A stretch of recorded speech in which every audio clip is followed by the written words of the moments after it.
Welcome back to the Commercial Real Estate Show. I'm Michael Bull. We're talking about industrial real estate today, and on this segment, we're going to talk about some user strategies, maybe some mistakes to avoid if you use or buy industrial real estate. And we have Sim Dowdy here with King Industrial and Dane Pryor, a partner with Panattoni.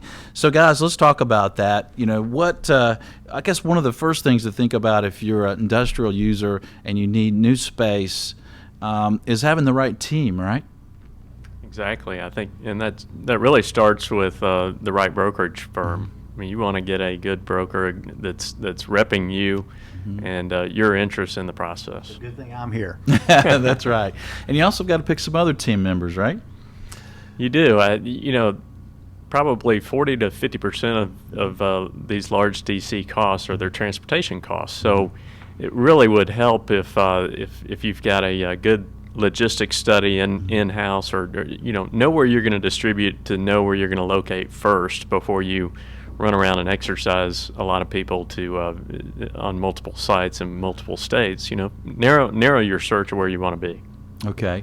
And if I'm going to move or create or move a business to some states in the U.S., I also need someone to help me with the incentives, manage that process? Yeah, usually you can find firms that specialize in that. They've been down that road before, very good at it, and they can get it apples to apples and actually help you get a great incentive package. And when you go apples to apples, you might pick one state over the other because they did such a good job in one state.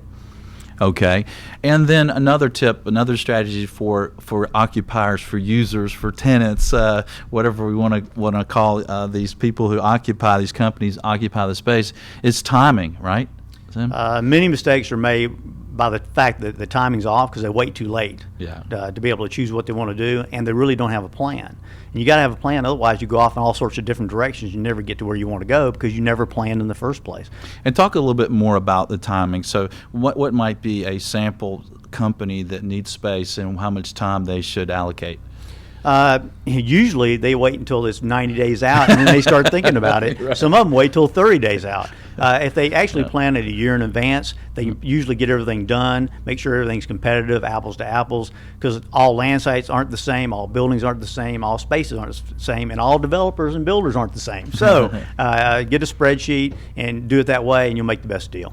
And then if you need a build-to-suit situation or you have a manufacturing plant, then you need a lot more time than that, right? Yes, even more time for a manufacturer. You're going to have to go through a lot more approval processes, and you're going to work your incentives a little bit harder. Now, I read about a build-to-suit that you guys did where you did a pretty large deal. Was it in Pennsylvania? And was a build-to-suit, and from the lease term to move-in was pretty quick? We have done some pretty record speed jobs getting some of these guys in. We've built some buildings in 90 to 120 days. Wow. And have delivered some large spaces in very short time periods. But typically it's a site that we've known or owned and have graded. So yeah.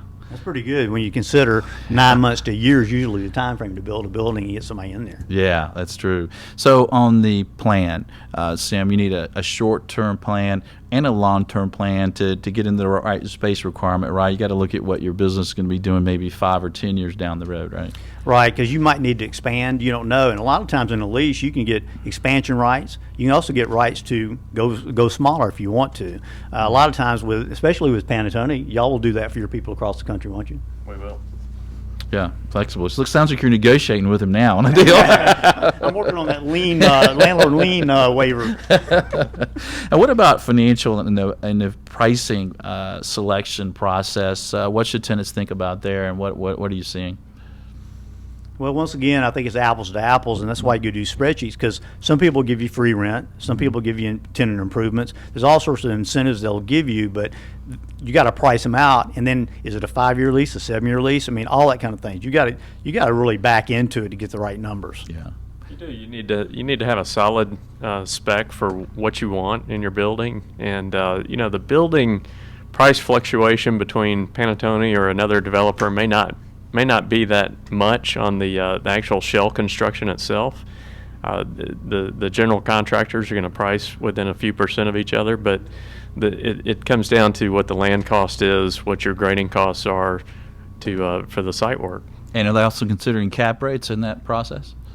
They are. So you are considering your capital in that process, and a lot of these build-to-suits are very heavily competitive, and the capital behind it wants to own those facilities long-term, so there's very little spread between what the actual rent yield is versus the exit cap in a lot of these cases today. Okay.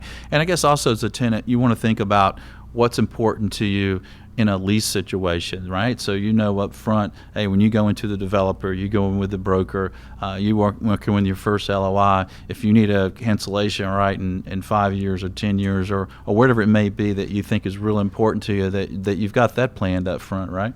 Well, you do, and that's why you get your attorney involved early on, because there's a lot of paragraphs in these leases that could hurt you. For instance, there's a landlord's lien that goes on your inventory, and if you allow that to be in the lease, you can't get a loan. You can't use your collateral on a loan for your business, and that could really hurt you. So you really have to be ahead of those things. All right, so you've got a pretty big team here. You got a developer, you've got the broker, you've got the incentives guy, you've got the attorney.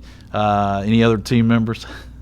Don't forget the logistics. Logistics. Okay, someone to help with the logistics. Logistics consultant.